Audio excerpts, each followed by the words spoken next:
C'est au nom de la solidarité sous-régionale que le gouvernement tchadien accueille les réfugiés centrafricains depuis le début des conflits. Ces dernières semaines, environ 20 000 réfugiés sont arrivés dans la localité de Niapende.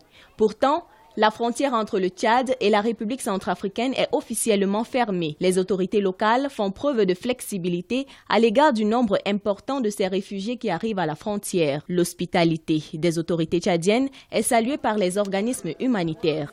Depuis le début de cette crise, les autorités tchadiennes se sont toujours montrées très hospitalières avec un grand sens de la solidarité. Déjà en 2016 et 2017, lorsqu'il y a eu des afflux un peu moins importants, les autorités préfectorales, sous-préfectorales, traditionnelles et au niveau du gouvernorat ont été très impliquées et il n'y a jamais eu de problème au niveau de la frontière. Cependant, les réfugiés sont confrontés à des difficultés d'ordre alimentaire, bien que le gouvernement tchadien contribue de façon considérable pour le bien-être de ces personnes.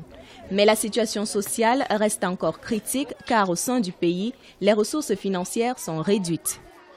Bien que le Tchad éprouve les pires difficultés pour répondre à ses engagements, là, c'est une charge supplémentaire qui vient s'ajouter à un pays déjà en crise.